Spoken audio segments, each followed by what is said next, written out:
mu mantuze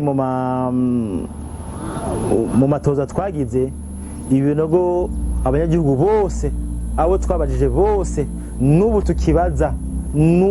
tukibaza baremeza yuko ari ibinogo by'indwi na kabiri. Ibinogo baremeza neza cyane ko ari ibinogo byo muri 1972. Donc hari abantu bavuga bati ivyo binogo ivyo bisigariramwa bikuye hande mu bizana ngaha aye canke ngo nihe difference iri hagati yavyo n'ivyo muri 1993 n'ivyo 1994. Ivyo muri 1993 birahari navyo birazwi, ariko abanyagihugu ijana kwijana bakubwira ati ibi binogo nivyo muri 72. Abanyagihugu ijana kwijana bamaze kari ivyo 72. Ikindi dushaka ni ikintu kuri aye twarakuyemo abantu bashika 600 muri iki kinogo ikimubona ikitwa ko abantu bashika 600. Impuzu bari bambaye ziraboneka, hari washaka n'amashapure, usanga abantu bambaye amashapure, washanga bambaye ubukomo bwabo twarabukuyemwo, ibirato. Ibyo byose ni ibintu twakuye mu kinogo. Washaka n'amarineti y'abantu twarakuyemwo muri ivyo binogo, cyemeza yuko ari abantu nyene.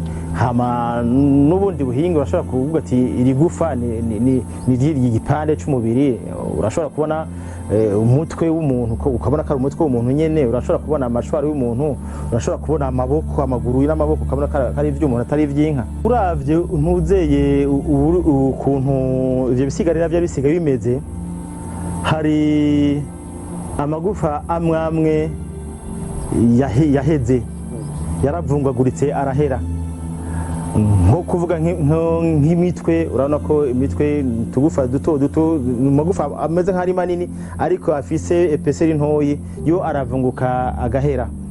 Hanyuma guteranya umuntu wese navyo ntibikunda cyane, kuko uravye ukuntu abantu batawemwo ugasanga baravangatiranye, amagufa aravangatiranye nyine ukuntu bagiye babagerekeranya babatamwo bamwe bagaramya abandi bubitsinda abandi uko bari bameze. Ntushobora kuvuga ngo iri gufa ni ry'umuntu umwe, kubera ko ibintu byose bari batayemwo babavangatiranyije. Urashobora kubona nk'impuzu bari bambaye, ugasanga impuzu imeze neza. Urashobora kusanga amashati, uravye ukabona ko amashati yarameze neza, ukabona novuga amarineti. Urabona ntuzeye amataratara abantu bambaye, si umunyagihugu n'importe yambaye amataratara. Hari n'amaproteze y'amenyo, ibi bashira mu kanwa nk'umuntu yabarakutse amenyo bakamushiramwo amenyo y'amaterano. Ibyo byose twabikuyemo. Si umunyagihugu nyarucari nk'ivyo bintu yarashobora kuba afise moyo yo kwigurira amenyo yo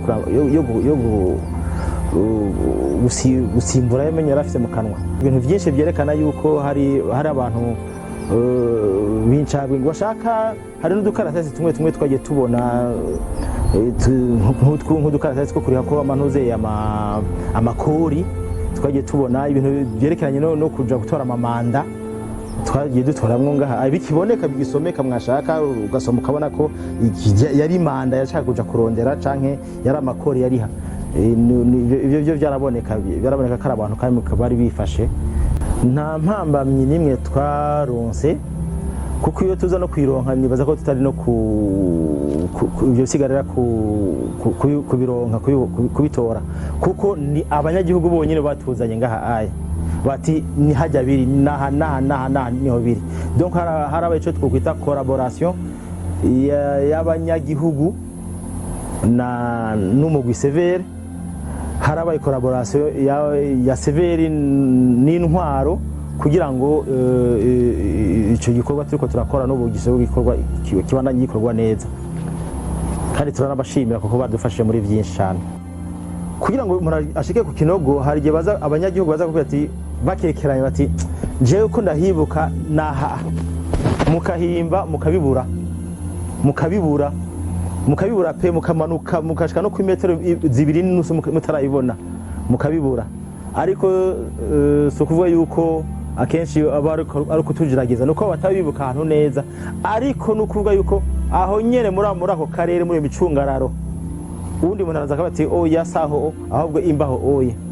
Murashobora kwiba ahantu habiri canke hatatu umwe akubwira ati naha undi ati nihajya undi ati nahajya uwa kane naza cyangwa uwa gatanu nibaza kukubwira ati naha imba ha hama mukimba mukabitora nuko oye donc nta kamashini gahari ni inkuru z'abanyagihugu baza kukubwira bati twebwe turabizi karaha aye hama tukarondeza ntuze tukitonda tukarondera